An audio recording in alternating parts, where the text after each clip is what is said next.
Welcome to This Explainer. Today, we're diving into a topic that is absolutely essential for physiotherapy graduates. We're going to break down the practical physiology, technical requirements, and clinical interpretation of nerve conduction studies, or NCS. We're basically going to take your existing incredible anatomical knowledge and bridge it directly to the practical applications of NCS. By the end of this, you'll understand exactly how to read and interpret these electrical signals to better treat your patients. Let's get right to it.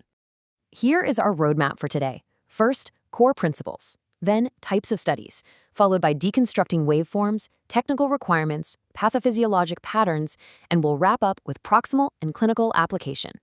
All right, Section 1, Core Principles.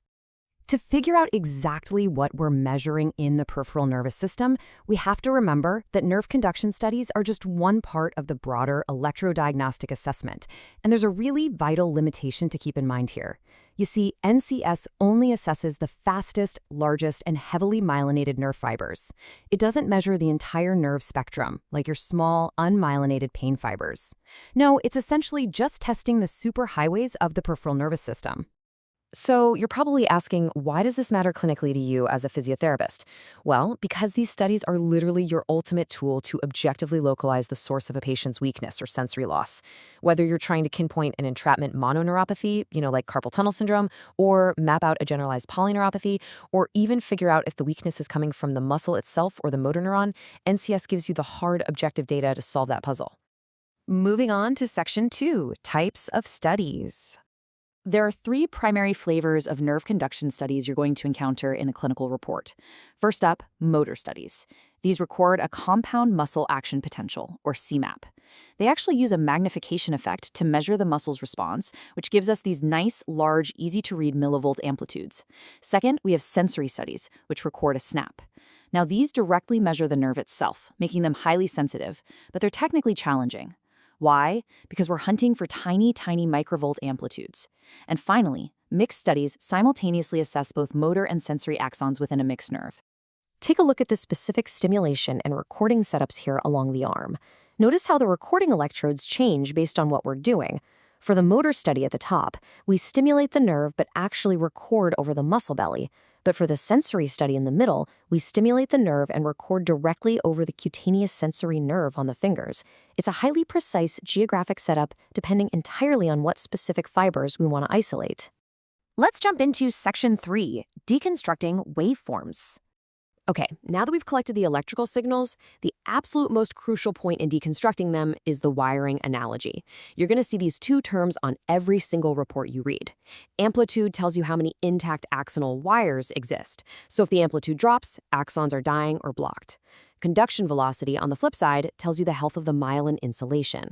If the velocity slows down, the myelin is compromised. Just remember, wires versus insulation. It's that simple. We also have to look at duration. In a perfectly healthy nerve, all those electrical impulses arrive at the muscle at roughly the exact same time, which gives you a nice, tight, crisp waveform. But if the myelin is damaged unevenly, those impulses are going to arrive at different times. They're basically stuck in traffic. This stretches the duration out, causing a messy, widened waveform, a phenomenon we call temporal dispersion. Section 4, Technical Requirements. Before we even think about interpreting any waveforms, we have to strictly control the technical environment. And you might actually be surprised to learn that something as simple as a cold clinic room can completely skew an EDX diagnosis. Seriously, it's one of the biggest sources of error in the entire field. The exact math here is wild. Skin temperature is absolutely crucial. For every single degree Celsius that the skin temperature drops, the conduction velocity artificially decreases by 1.3 to 2.4 meters per second. And at the exact same time, the amplitudes will falsely enlarge, meaning if you test a patient who just has cold hands, you might accidentally diagnose them with a demyelinating neuropathy that they don't actually have. So, to guarantee reliable, reproducible lab values, every single study must rigidly adhere to 4 technical standardization steps. 1. Warm the skin to at least 30 to 36 degrees Celsius. 2. Apply supermaximal stimulation, meaning you literally turn the current up until every single available axon fires. 3. Keep your electrode distances rigidly standardized. And 4. Thoroughly scrub the skin to keep electrical impedance low, ideally below 5 kiloohms. Section 5. Pathophysiologic Patterns.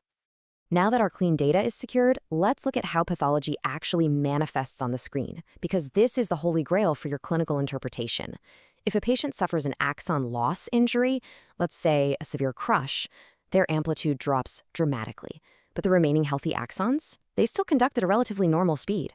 However, if they have a focal demyelination injury, like early compression at the wrist, their speed completely tanks, their latency prolongs, or they suffer a conduction block, which is a massive amplitude drop solely across the site of the lesion. Looking at the ulnar nerve at the elbow here, we start with a normal, tight waveform from distal stimulation. But the moment we stimulate above a demyelinating lesion, that differential slowing creates a drawn-out, dispersed, and really bumpy response. Like we talked about, the impulses are basically stuck in traffic at the elbow, and they're arriving at the muscle at wildly different times.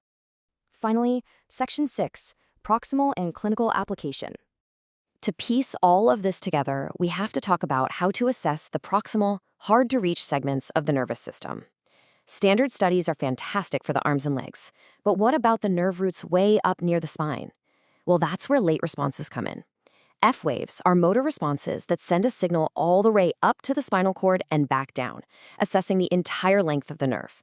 And for you, as physiotherapy graduates, the H reflex is particularly fascinating. It provides an objective electrical measurement of the S1 nerve root. It is literally the exact electrophysiological equivalent of the Achilles tendon reflex that you perform with your reflex hammer. Now, to successfully localize a lesion, you absolutely must actively compare or pair these sensory and motor endpoints. If the sensory response is perfectly normal but the motor's completely wiped out, that tells you exactly where the lesion is likely hiding. And remember, standard laboratory values are helpful for sure, but when you are in doubt, the patient's uninvolved, healthy contralateral limb is your absolute gold standard baseline.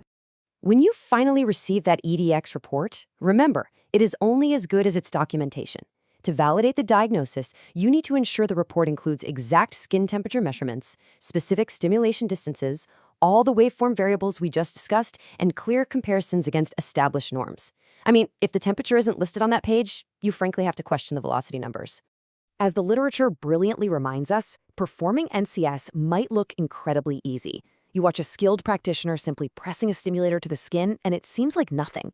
But executing it flawlessly, that requires a profound, meticulous respect for technique, physiology, and rigid standardization.